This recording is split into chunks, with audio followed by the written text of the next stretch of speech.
What's going on, guys? I hope you're all having a fantastic day. Today is a very special day because Contingency Contract should be dropping on the day that I drop this video, which I believe is Thursday. Hopefully, if I'm not wrong, otherwise I'll be waiting to put out this video. This whole intro is just a big old ramble at this point, but I'm going to keep it in here. Anyway, what I wanted to do in this video is do a little bit of documenting of where my account is before starting Contingency Contract. To see, to look back after the fact, to see what your account can do if it's up to the same level as mine. Now, my account is by no means a max account. There's a lot of things that I can still improve on it. However, I do think it's in a very good spot for how long I've been playing the game. I've only been playing since May, but my account's pretty stacked, I think, at least. So all I really want to do today is take a quick look at my main account to see how prepared it is for Contingency Contract. We won't fully know until after the 2-week event, but it will be cool after Contingency Contract is over to come back, reflect, look at this video and see, was it really ready? What could we have done differently? And just kind of reflect for the next one to come around. Let's go right in and jump straight into the video and take a look at the account. So we do have quite a bit of E2s, the maxed characters that we have currently: Blaze, HEYYYO, HEYYYO, Zarya, and HEYYYO.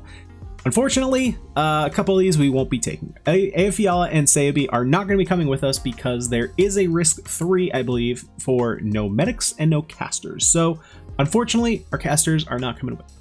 Zarya, Blaze, and HEYYYO, however, are coming with us. I'm almost sure of it.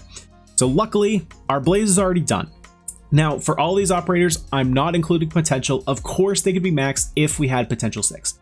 I don't have that kind of cash, and quite frankly, I don't think it'd be even possible to max out the potential at this point with the banners we have. So when I'm talking about maxing, I'm only going to be talking about trust, level, and skills. So Blaze is level 90. She's E2, obviously, and she's completely maxed in her skill 2. Her skill 2, I think, is just her best ability, and it's the one we're going to be rocking for this. So Blaze, completely done. Zarya, also completely done. I have her skill 1 M3. Right now she's defaulted to that, but we're going to go ahead and default her to her skill 1 because I'm sure that's what I'm going to be doing most often. This is going to be her best skill for Contingency Contract. I'm sure it proved to be her best one in the last Contingency Contract. She just has way more heals, and the fact that her M3 gets 3 charges, absolute game changer. So very happy. I M3'd her skill 1 way back a couple weeks ago. I think it was actually, yeah, it was a couple weeks ago. Anyway, doesn't matter. Zarya, ready to go. The HEYYYO is another story. I started getting his skill 3 up to M3, but I think I may switch gears and get his skill 2 to M3. Honestly, I think there's applications for both. But I think for this event, I'm still torn, honestly. I think what I'm going to be doing is taking a break from him for now, because I'm not really sure which one I want to get to M3 first. I think both of them eventually I will get to M3, but I'm not sure which one I want to prioritize first. In the first Contingency Contract, skill 2 was a priority because of those pesky little samurai.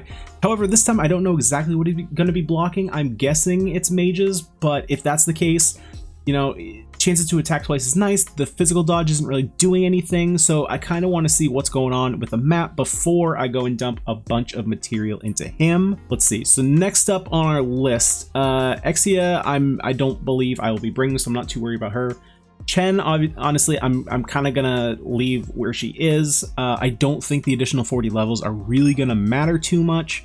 I already have her skill 2 M3'd, so where she is like really good. Scotty's kind of an oddball. I know she did a lot of work in the first Contingency Contract, and I didn't see a lot of M3 Scotties. Like, of course she does more damage, but I think for now I'm going to be leaving my Scotty at M1. Eventually I'll get her up, but I'm pretty sure her M2 or M3 needs like D32 steals, which is why I was waiting, because it was really expensive, and I just didn't want to go all in on her. So Scotty will probably be hanging where she is. Schwartz I know is used in some of the runs, but I won't be using her. I don't believe she's not on my mock squad, if you will. Hoshiguma, however, is. Hoshiguma is one of the operators in my squad that I've kind of starred. So the starred units I have are the ones that I absolutely want to max out.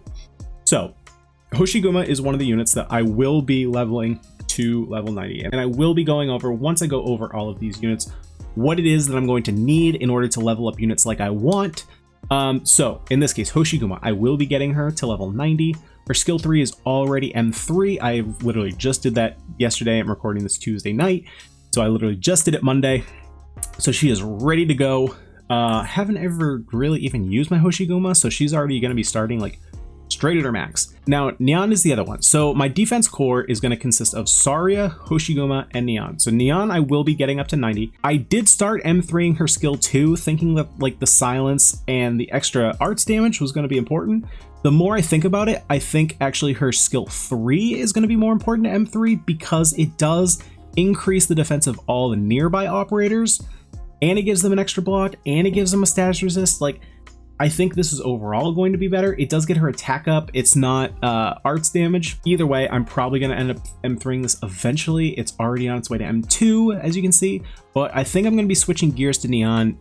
Neon is one that I'm going to be building as part of, like, you know, my all-star team, because I'm pretty sure that when the risk comes out that we can lower the amount of units we can bring, I'm pretty sure Neon will be one of those units that I'm bringing.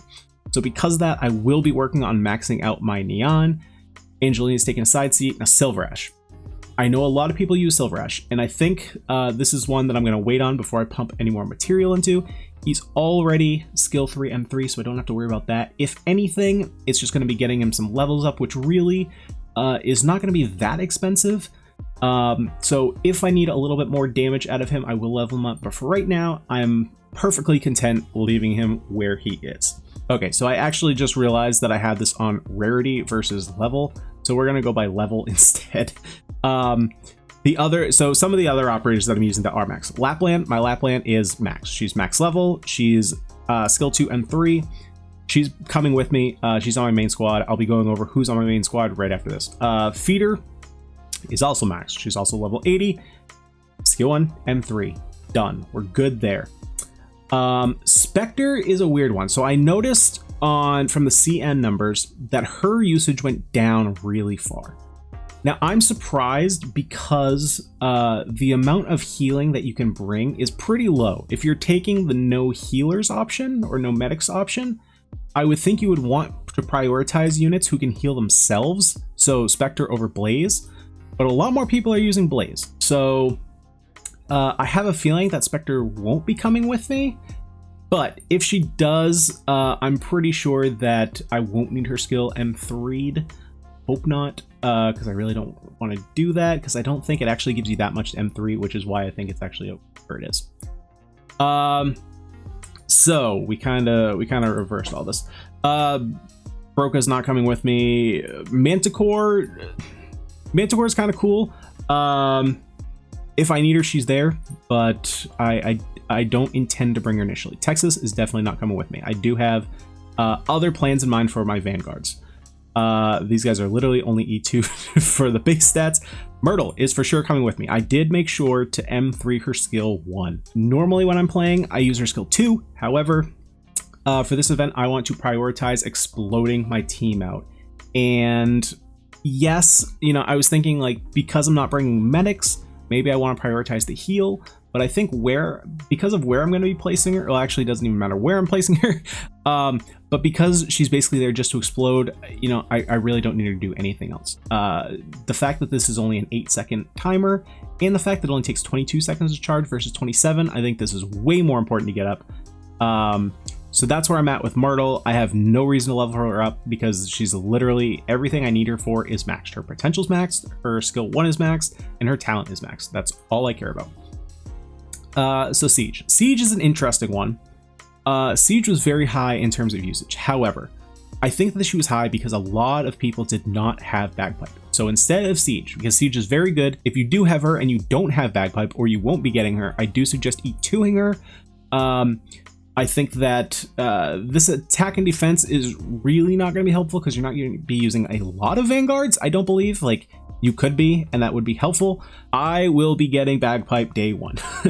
And I will also have all the materials to get her up to E2 level 90.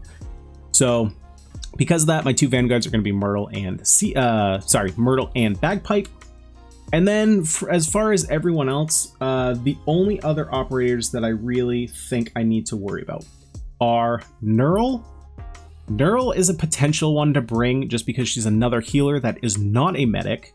This is going to be like Defender Knights the game. I'm considering E2ing her because I'm going to be bringing her for the heals specifically. I think this extra percentage could be useful because that does spread across other units. So Saria will also be getting a buff, but getting that extra 10% across the board could turn out to be very important. So I'm definitely going to be holding on her. She is not going to be a priority to E2, but she is on kind of my watch list.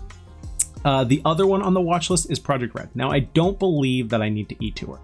I kind of want to just because, but currently with what else is on my to-do sheet, she's not getting E2'd.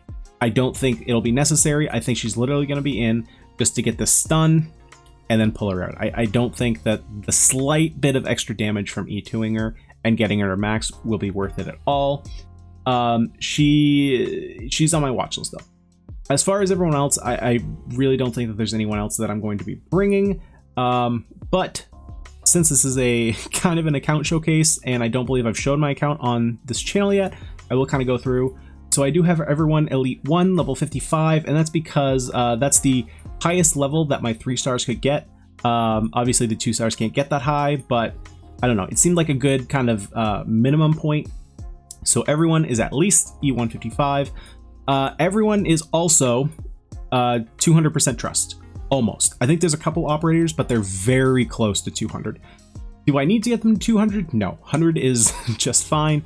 But I want to do it for completion's sake. The only characters that I don't have at this point are, Sora. I think she might be the only one because I did just get Province. I think Sora is the only one that I don't have that I could get. Oh, Indra and Vulcan. Those are the other ones that are in the game that I can't get. But of course, like Ceylon, Granny, Savage, those kind of units I don't have and I won't have until they come back again. So now that we've gone over my whole account, we've put it to record. We know where we started. Now let's talk about what is the initial team that I will be bringing. This will probably change, but at least for my very first run, this is who I'm going to be bringing. Saria, Neon, Hoshiguma, and Neural. That's going to be kind of my core to this team. Neural might not end up being necessary, but like I said, to start, this is who I'm going to bring for my first run. Our vanguards are going to be Myrtle and Bagpipe. Right now, that's kind of assuming I'm going to get her, but like I said, I will be getting her. Just like Neon, which took forever, I will be getting Bagpipe because her damage is absolutely nuts.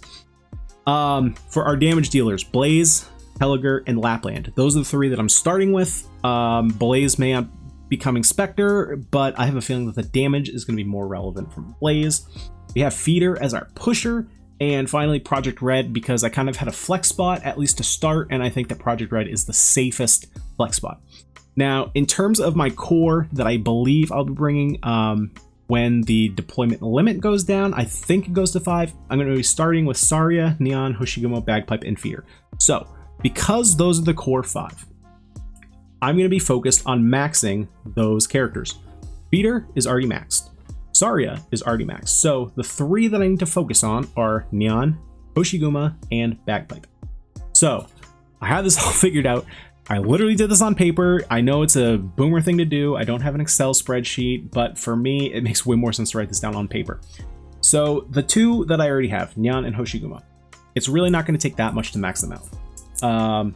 I'm basically going to need 650,000 LMD for both because they are both at the exact same experience level. It's actually 640,000 LMD for both, plus an extra 600,000 experience. That's a lot. Together, that's 600 gold XP tokens, as well as 1.3 million LMD. That's a lot. Plus, I need all the materials to M3 Neon Skill 3, and then for Bagpipe, obviously, I need everything. So the total XP that I need in order to do this is 2.3 million. Okay, which luckily, if we go over to my depot real quick. I'm pretty close. So when I figured out the numbers, currently I have 2.2 million. So I actually only need, when you crunch the numbers, 66,000 more experience. And I have actually done a couple experience runs, so I probably already have that.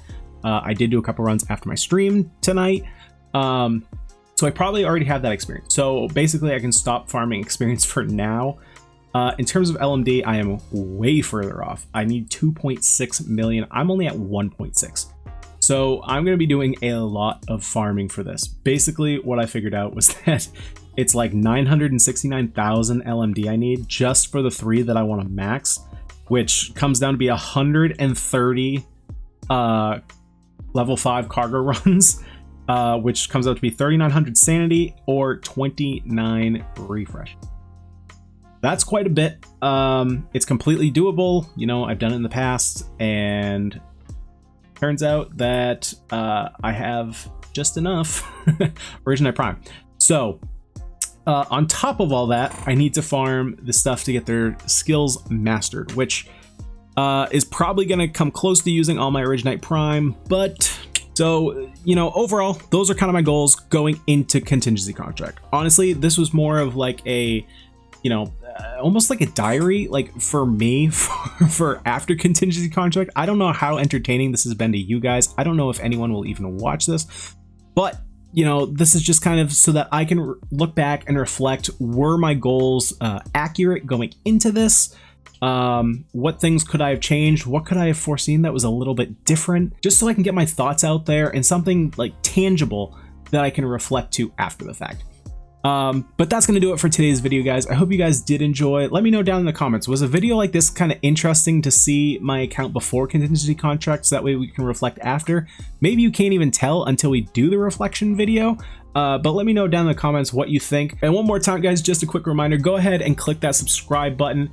Really helps me out, lets me know that you guys are enjoying the content, and it also helps you out because you get to know when I put out a new video. But sometimes life gets in the way, sometimes work gets in the way, and sometimes streaming gets in the way.